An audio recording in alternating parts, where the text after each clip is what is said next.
não é? Então, carbono 1, 2, 3, 4 e 5. Nessa situação, olha como a gente fica, sobram ali 3 radicais.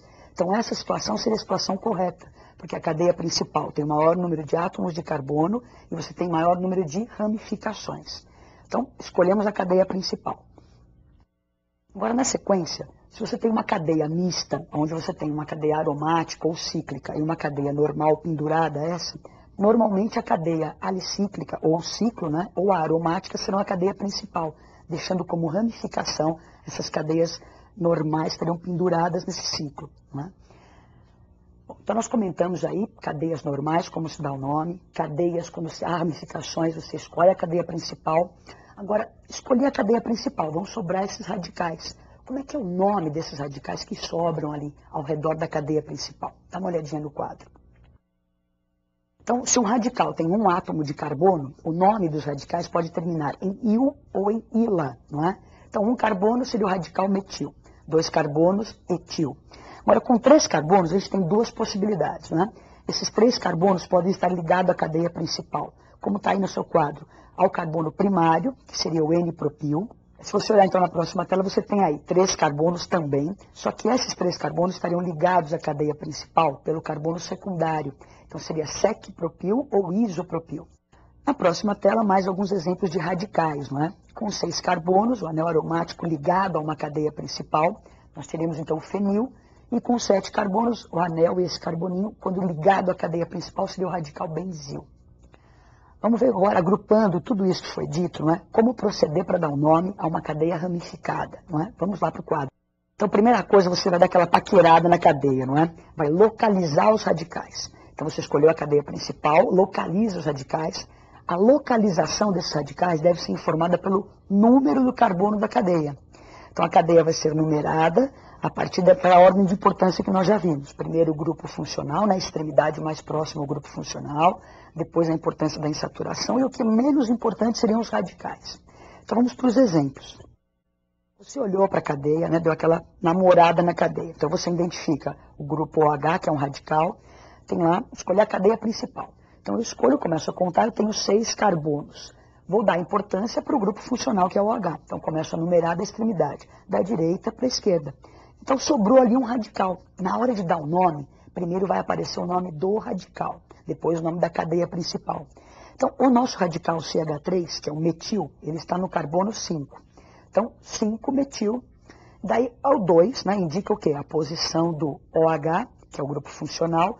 Então, hexa são 6 carbonos na cadeia, o AN das simples ligações e o ol, que é a terminação de álcool.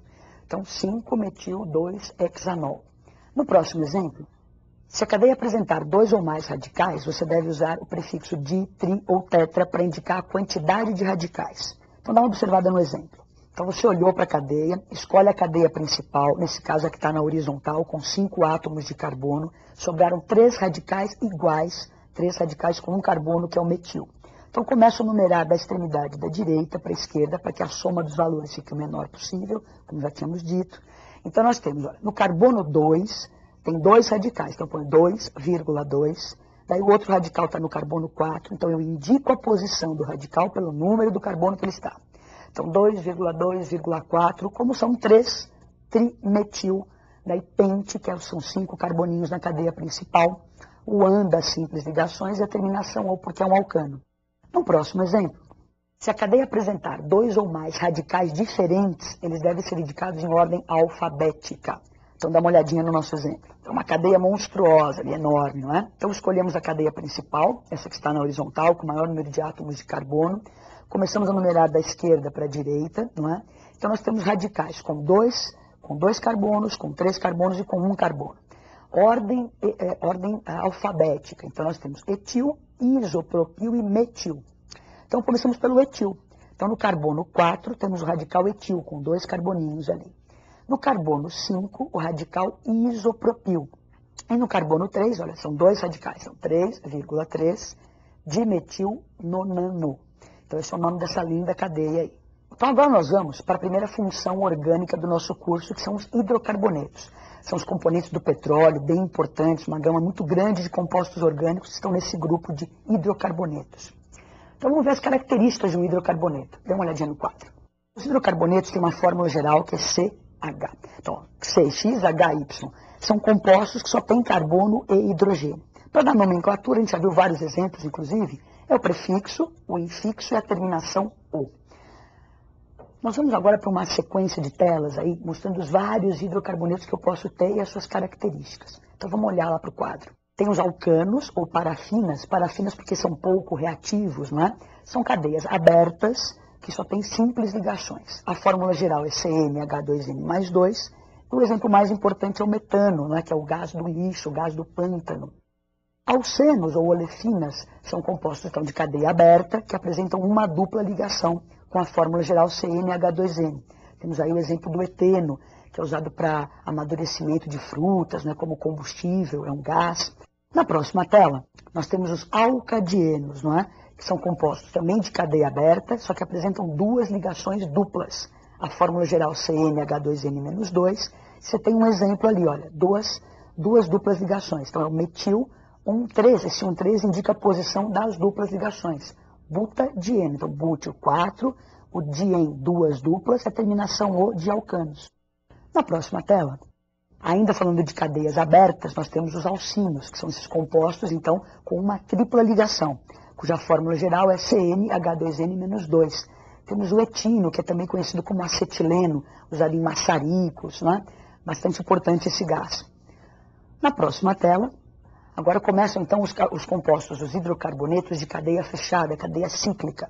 Então nós temos os ciclanos, então são ciclos, só com simples ligações, a fórmula geral CnH2n, e pode-se representá-los numa figura geométrica. Então o ciclobutano, eu vejo 4 arestas ali, indicando a presença de 4 carbonos. Então põe a presença lá o ciclobutano. Ciclenos é quando você tem uma dupla ligação. CnH2n-2 é a fórmula geral. Você tem aí um exemplo do ciclo, né, do metilciclopropeno. Então existe a dupla, você faz aqueles 2 tracinhos ali indicando a dupla. Então é mais simples de representar por uma figura geométrica, dá menos trabalho, né, fica mais agradável de olhar ali. E para acabar, nós teríamos hidrocarbonetos aromáticos, não é? Que são cadeias que você tem o anel benzênico como mais importante, anel aromático. Então, sempre que aparecer esses 6 carbonos com duplas alternadas, que eu posso fazer aquele círculo no meio, que é o benzeno, não é? Isso tem um grupo aromático, um hidrocarboneto aromático. E embaixo, o naftaleno. Bom, demos uma pincelada rápida aí, não é? Nos hidrocarbonetos, terminação O, você lembra disso? Dá uma treinadinha, fez mais exemplos em casa, não é? Nomenclatura e hidrocarbonetos foi o nosso tema de hoje. Na próxima aula, a gente vai continuar falando das outras funções orgânicas, não é? E até a próxima.